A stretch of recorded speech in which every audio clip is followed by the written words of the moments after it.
چین کا امریکی مصنوعات پر جوابی ٹیرف عائد، ٹرمپ کا سخت رد عمل۔ امریکی ٹیرف لگنے کے بعد چین کی جانب سے امریکی مصنوعات پر جوابی ٹیرف عائد کیے جانے پر امریکی صدر ٹرمپ کا سخت رد عمل سامنے آ گیا۔ ٹرمپ نے کہا ہے کہ چین کا یہ رد عمل اس کی گھبراہٹ کی عکاسی کر رہا ہے۔ ٹرمپ نے مالیاتی منڈیوں میں تیزی سے گراوٹ کی اہمیت کو کم کرنے کی کوشش کی۔ اپنے social media platform Truth Social پر ٹرمپ نے پیغام لکھا کہ چین نے یہ غلطی کی ہے، وہ گھبرا گئے ہیں اور یہ واحد چیز ہے جو وہ برداشت نہیں کر سکتے۔ واضح رہے کہ امریکہ کی جانب سے ٹیرف عائد کیے جانے کے جواب میں چین نے تمام امریکی اشیاء پر 34% محصولات عائد کرنے کا اعلان کر دیا ہے۔ واضح رہے کہ امریکی انتظامیہ نے ان ممالک کو انتباہ کیا تھا کہ وہ کسٹم ڈیوٹی کا جواب نہ دے۔ چینی وزارت تجارت نے الیکٹرانک مصنوعات کی تیاری میں استعمال ہونے والے گیڈولینیم اور یوٹیریم سمیت 7 نادر زمینی عناصر کی امریکہ سے برآمد پر بھی پابندیاں عائد کر دی ہیں۔ جمعہ کے روز چین کے رد عمل نے مالیاتی منڈیوں میں نقصانات کو بڑھا دیا ہے۔ بدھ کو ٹرمپ انتظامیہ کی جانب سے دنیا بھر کے ملکوں کی مصنوعات پر ٹیرف عائد کیے جانے کے بعد عالمی اسٹاک مارکیٹس میں پہلے ہی مندی کا رجحان تھا۔ چینی رد عمل نے اس مندی کو مزید تیز کر دیا۔ ڈونلڈ ٹرمپ نے ایک بار پھر مالیاتی منڈیوں میں اس گراوٹ کی سنگینی کو کم بیان کیا جس سے عالمی تشویش کی عکاسی ہو رہی ہے۔ ٹرمپ نے ٹروتھ سوشل پر ایک پوسٹ میں کہا کہ امریکہ آنے والے بہت سے سرمایہ کاروں کے لیے بڑی رقم کی سرمایہ کاری کرنے کے لیے میری پالیسیاں کبھی نہیں بدلیں گی۔ یہ امیر بننے کا وقت ہے، پہلے سے زیادہ امیر ہونے کا وقت ہے۔ انہوں نے فیڈرل ریزرو سے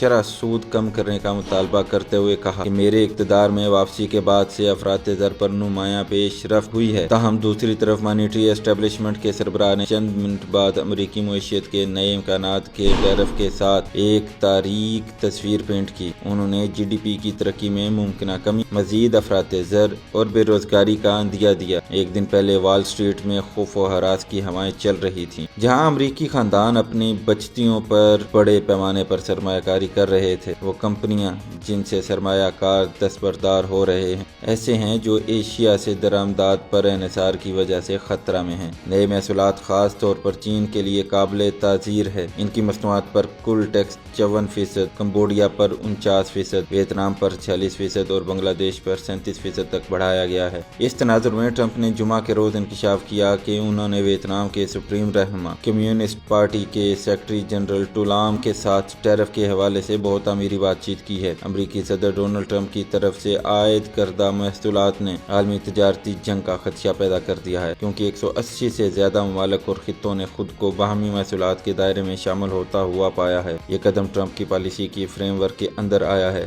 جس کا مقصد امریکی مصنوعات کو غیر ملکی مسابقت سے بچانا ہے۔ تاہم امریکہ کو عالمی رہنماؤں کی جانب سے شدید تنقید کا سامنا کرنا پڑ رہا ہے۔